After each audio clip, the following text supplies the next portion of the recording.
Hi welcome to Shri Mallika's kitchen. ఈ ఛానల్ని ఆదరించిన ప్రతి ఒక్కరికి మా హృదయపూర్వక నమస్కారములు. ఇవాళ చేపల కూరతో మీ ముందుకు వచ్చాను.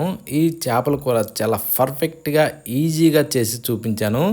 చేపల పులుసులో ఎన్ని రకాలు ఉన్నాయో ఎన్ని విధాలుగా చేసినా కానీ దీని టేస్ట్ మాత్రం వేరే లెవెల్. అసలు చూస్తేనే నోట్లోంచి నీళ్ళు వస్తాయి. వెంటనే చేసుకొని తినాలని చేపలు కొనుక్కొని మరీ ఈ విధంగా చేసుకొని తింటారు. అంత బాగుంది. అందుకే ఈ రెసిపీని మీ అందరితో షేర్ చేసుకుంటున్నాను.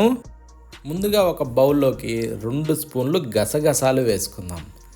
అది ఎలా అంటే ఈ గసగసాలని మనం కాసేపు నానబెట్టాలి. అందుకనే నీళ్లు పోసేసి దీన్ని దాదాపు ఒక అరగంట సేపు అయితే నాననివ్వాలి. అప్పుడే ఇవి బాగా మనకి ఉపయోగపడతాయి.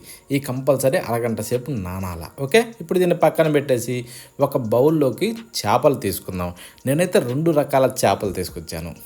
ఓకేనా, ఒకటేమో కొర్రమీను, ఇంకొకటేమో గండి. ఇలా ఎందుకంటే వేరే వాళ్ళు కామెంట్లో ఇలా వేరే వేరే రకం చేపలతో ఎలా చేయాలి అని అడిగారు. అందుకోసమని నేను వీటిని చూపిస్తున్నాను.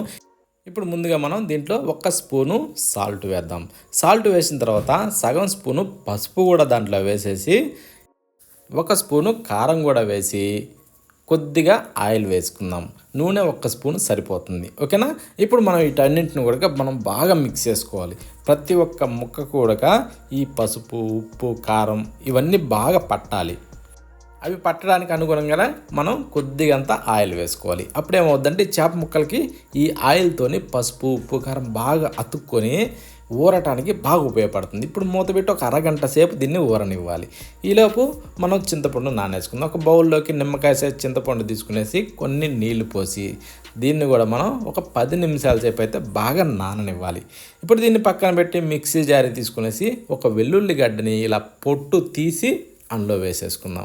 ఆ తర్వాత 1 స్పూను ధనియాలు, కొద్దిగా మెంతులు అంటే సగం స్పూను, ఆ తర్వాత 1 స్పూను జీలకర్ర. ఇప్పుడు మనం ఇందాక నానబెట్టుకున్న గసగసాలు ఉన్నాయి కదా, అవి నీళ్ళతో సహా అందులో పోసేసుకుందాం.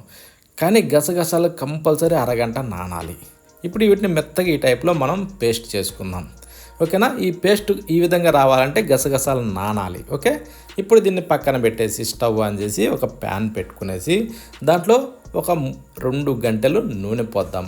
ఆ నూనె కాస్త వేడెక్కనిచ్చి పచ్చిమిరపకాయలు చీల్చి అందులో ఒక 3 వేసుకుందాం.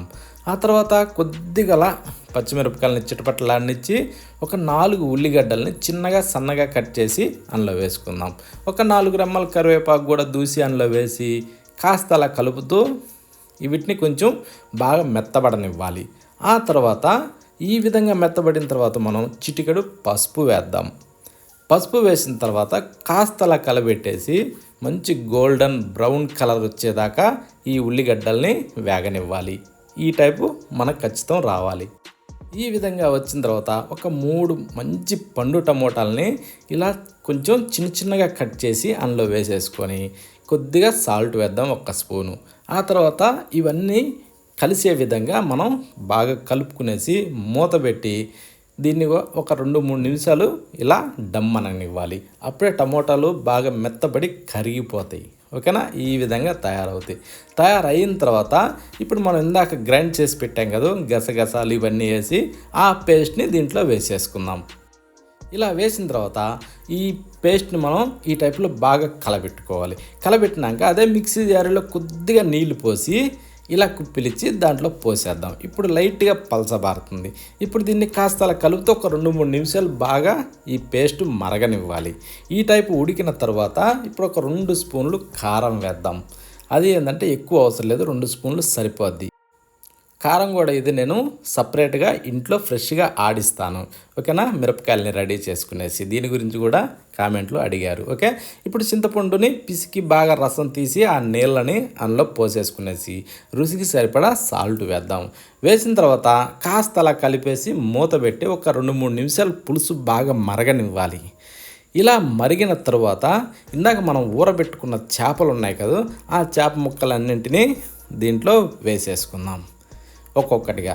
ఓకేనా, నేనేంటంటే కారాన్ని సపరేట్గా మిరపకాయ తుడాలు తీసి బాగా ఫ్రెష్గా నేను ఆడిస్తా. బాగా ఎండబెట్టి 1-2-3 రోజులు బాగా ఎండబెడతా. ఎండబెట్టిన తర్వాత మాత్రమే వాటిని ఆడిస్తా. మంచి కలర్ వస్తుంది, సూపర్ టేస్టీగా ఉంటుంది. ఓకేనా. అందులో ఏమాత్రం కొద్దిగా అలా ఉన్నా కూడా ఆ మిరపకాయని పక్కకు పడేయాలి ఆ టైప్లో. ఇప్పుడు మనం మూత పెట్టేసి ఒక 10 నిమిషాల సేపు ఈ చేప ముక్కలన్నింటినీ బాగా ఇలా పులుసులో ఉడకనివ్వాలి.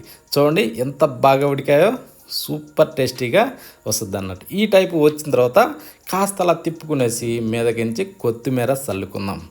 కానీ ఈ కూర మాత్రం చాలా బాగుంది. చేపల పులుసు నువ్వు ఏ రకం చేపలు తీసుకొచ్చినా కూడా ఈ టైప్లో చేయండి, రుచి మాత్రం చాలా అద్భుతంగా ఉంటుంది.